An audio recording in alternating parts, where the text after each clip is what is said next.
Selamat pagi, salam sejahtera ya, saudaraku di GPIB Jemaat Efata Batu Kajang. Mari kita mensyukuri nafas hidup yang sudah mampu kita hirup pada saat ini dengan mengawali segala rutinitas kita pagi hari ini dalam kebenaran firman Tuhan. Mengawali segala perenungan kita hari ini, mari kita persiapkan Alkitab kita persiapkan diri kita dan pikiran kita tenangkan supaya kita dapat masuk dalam perenungan firman Tuhan hari ini. Mari bersama-sama kita berdoa. Terpujilah Engkau ya Tuhan yang memberikan kami anugerah melalui nafas hidup di pagi hari ini. Terima kasih Engkau sudah menyertai peristirahatan kami sepanjang malam ini. Dan kini Engkau hendak membekali langkah iman kami lewat terang kebenaran firman-Mu. Maka anugerahkan kepada kami hikmat-Mu yang menuntun segala akal dan pikiran kami, sehingga kami dimampukan untuk mengerti apa yang hendak Tuhan sampaikan melalui firman Tuhan pagi hari ini. Bersabdalah ya Tuhan, karena kami umat-Mu siap mendengarkannya. Amin. Bapak, Ibu, Saudara-saudara, kita akan membaca perenungan kita hari ini yang terdapat di dalam surat Yakobus pasal 4 ayat 1 hingga ayat yang kelima. Firman Tuhan berkata, "Dari manakah datangnya sengketa dan pertengkaran di antara kamu? Bukankah datangnya dari hawa nafsumu yang saling berjuang di dalam tubuhmu? Kamu mengingini sesuatu tetapi kamu tidak memperolehnya. Lalu kamu membunuh, kamu iri hati, tetapi kamu tidak mencapai tujuanmu. Lalu kamu bertengkar dan kamu berkelahi. Kamu tidak memperoleh apa-apa karena kamu tidak berdoa. Atau kamu berdoa juga tetapi kamu tidak menerima apa-apa karena kamu salah berdoa. Sebab yang kamu minta itu hendak kamu habiskan untuk memuaskan hawa nafsumu. Hai kamu orang-orang yang tidak setia, tidakkah kamu tahu bahwa persahabatan dengan dunia adalah permusuhan dengan Allah? Jadi barang siapa hendak menjadi sahabat dunia ini, ia menjadikan dirinya musuh Allah. Janganlah kamu menyangka bahwa kitab suci tanpa alasan berkata, roh yang ditempatkan Allah di dalam diri kita diingininya dengan cemburu." Demikian firman Tuhan, terpujilah Tuhan. Bapak, Ibu, Saudara yang Tuhan kasihi, mengawali perenungan ini ada kajian dari ilmu kejiwaan atau yang sering kita kenal dengan istilah ilmu psikologi, bahwa emosi manusia cenderung bekerja terlebih dahulu sebelum otak manusia berpikir secara rasional. Mengapa demikian?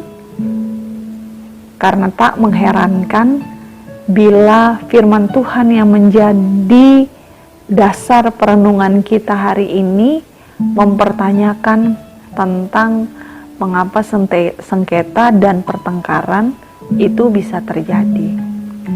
Karena adanya dorongan emosi yang berujung pada perubahan sikap, yakni emosional yang bekerja terlebih dahulu ketimbang manusia berpikir secara rasional.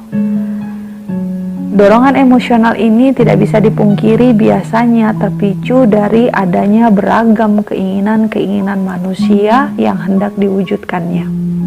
Pertanyaannya adalah,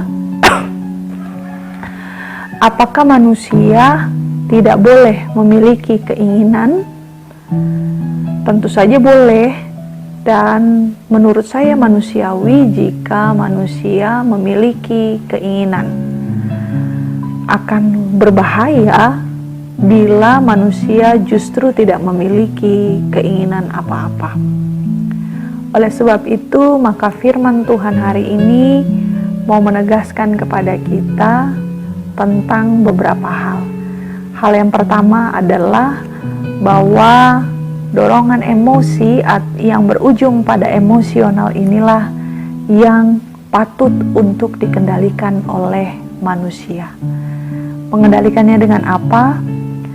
Bapak, Ibu, dan saudara-saudara sejatinya dibekali Tuhan atau dianugerahkan Tuhan suatu hal yang disebut akal budi, yang tentu saja ciptaan Tuhan yang lainnya tidak memilikinya. Nah, dengan akal budi inilah manusia dapat mengendalikan kemungkinan terjadinya dorongan emosional, karena akal budi ini mengendalikan manusia bukan hanya naluri dan perasaannya. Akal budi inilah juga memungkinkan manusia untuk menimbang dan mempertimbangkan segala hal yang menjadi keinginannya, bagaimana cara memperoleh atau mewujudkan keinginan, serta bagaimana manusia merespon ketika keinginan itu tidak terpenuhi atau tidak terwujud. Hal yang kedua adalah dengan akal budi, manusia senantiasa atau sejatinya senantiasa didorong kepada satu kesadaran akan alasan yang sejatinya dikutip dalam ayat kelima berdasarkan firman Tuhan ini, yaitu tentang kecemburuan Allah. Bahwa kecemburuan Allah itu mengartikan akan ada konsekuensi atau resiko moral yang menuntut manusia untuk mempertanggungjawabkannya ketika dorongan emosional itu menyebabkan perubahan perilaku yang tidak baik pada manusia. Maka sejatinya firman Tuhanlah yang semestinya diberlakukan dalam keseharian hidup kita agar manusia dapat memiliki pijakan yang kemudian membantu akal budinya untuk mengendalikan emosionalnya.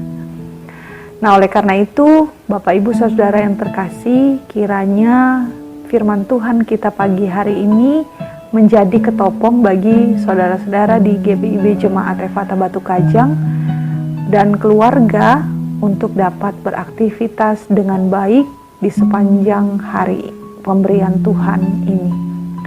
Semangat beraktivitas bersama keluarga, meskipun Bapak, Ibu, Saudara-saudara harus ada di dalam rumah ataupun yang harus berada di luar rumah karena tuntutan pekerjaan. Jika memang harus berada di luar rumah, mari perhatikan dan patuhi protokol kesehatan yang sudah diinstruksikan pemerintah, supaya Bapak, Ibu, Saudara-saudara dan saya dimampukan Tuhan untuk berpulih di tengah-tengah situasi pandemi COVID-19 ini. Maka salam sehat dari Pospelkes Waihandok, Lampung Barat. Tuhan memberkati rutinitas saudara bersama keluarga. Amin.